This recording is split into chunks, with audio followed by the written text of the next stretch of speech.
what do you think about, so polar bears? I think we should do everything we can to save them. shoot them.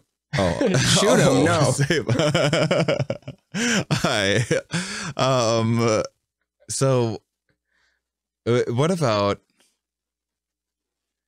so within my like more everyday functionalist model of it, I don't know if functionalist is the right word too, because it's like, I think that if you believe in a spaghetti flying spaghetti monster FSM in space or whatever, and that's what gets you out of bed in the morning, like, I believe that that's great if that's a tool that you use for motivation that gets you through or helps you understand, like, you know, when something bad happens, you're like, you fucking spaghetti thing, always, you rascal of a spaghetti monster.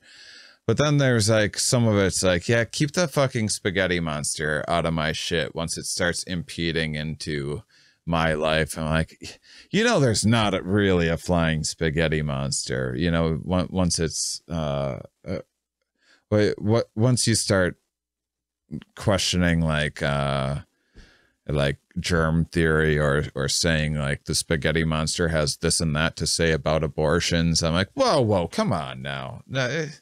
But anyway, separation of church and state.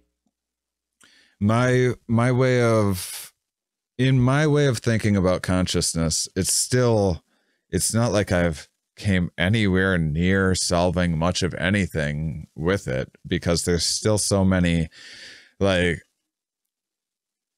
are plants conscious?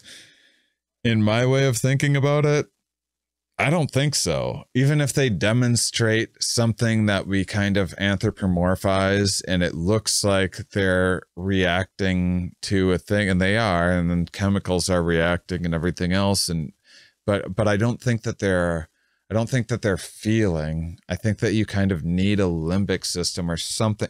Like, I think that the like the sea urchin that has eyes and a nervous system and a small brain and swims around and perceives its environment and has this, what I would feel more comfortable as defining as a conscious perception of its environment, and then finds the place that it's going to plop for its life, and then it hunkers down there and anchors, and then it's just going to be a filter for the rest of its life. So now it doesn't need its brain and those eyeballs, so it digests them and turns into an urchin.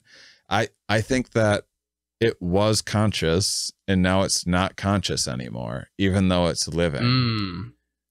That could be so, and that's a sticky, like, it's not that I think that I'm right, that's just like how it intuitively, I guess, feels to me. It's a good case. No, that's an excellent case. I was just going to play devil's advocate and say perhaps they're not conscious the way we are, but there's some other thing that they have that we don't have. I don't even know what to describe it, not even awareness, but their experience of beingness, we might lack something that they have, the plants, that is, especially when you look at the giant network of tree roots, like all intertwined and sharing resources, and the way that, you know, they say like the largest organism on Earth is a fungus. They found out where it's like one fungus that like has a sharing root system, or they don't have roots, but yeah, they might have something we don't have, whether it's consciousness or not. Yeah, I think, like, going back to it's such a cheat code, but we don't know what we don't know thing. We don't know what we're missing. We don't know what we're not looking at, because we're so stuck in our own, like, well, I don't see any eyeballs or brain or limbic system, so it must just be a rock. But a rock that grows and goes for sunlight. I mean, materialistic point of views have also, in the way that the spiritual perspective has been, taken us further and further away from the center of the universe. It's not like science has nailed everything all along the way either, and certainly from like a materialistic perspective, there's still been a lot of, you know, science-y explanations that put humans at the top, most supreme, you know, things. Dolphins close second, octopus third. So yeah, I mean, there's people that used to think that, well, dogs don't have consciousness or perception or anything. They're just like these cute robots. And like, if you kick it, that's just that yelp is just this like robotic, like warning thing so that you won't kick, but it doesn't actually feel that. It's just reacting to that. And there is like, and there again, this comes into the, did you call it decision space? So like the free will your decision space, yeah.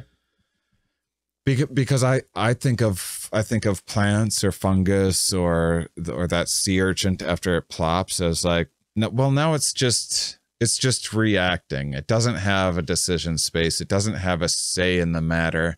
It might look like agency, but it doesn't actually have any. And then you can make the argument like, well, do we have agency? If we don't have free will? So then if we don't have free will, everything that's coming out of my mouth right now is just this like reaction to a thing that feels like I'm making a choice, but this was the only possible choice. This is the only way it was ever going to go down. Then I'm not conscious by like my definition of it. I feel like maybe not though. I don't know. No, yeah, it's one of those weird things where if you introduce that argument against the dog, it can also be used against yourself. Kind of like in politics where they're like, if you give this party a lot of power, they're going to use it against you when they get into office. So you want to limit how much power you really give the government, even though at the time it feels like a good idea. But you saw Ex Machina, right? I did. Yeah, it made me think of that with the dog, where the robot is mimicking human emotion so much to the point where the other person falls for it, and it's even better at it than actual humans. So you wonder, like, is it a superior being, or is it just running its conquer everything program by mimicking and taking advantage of where your eye movement is and like doing this emotion and then sensing what brain chemistry you have at the moment and that. Yeah. Well, what do you think about polar bears again? I've changed my mind. Kill them all. You're pro shooting them now. All of them? No. I feel like you keep a couple. You don't know. Like you might. I feel like you store a few away in case it's like we've made a horrible decision. Yeah. Okay. And keep we 2. actually do need some. Yeah. I think you keep like 10 of them.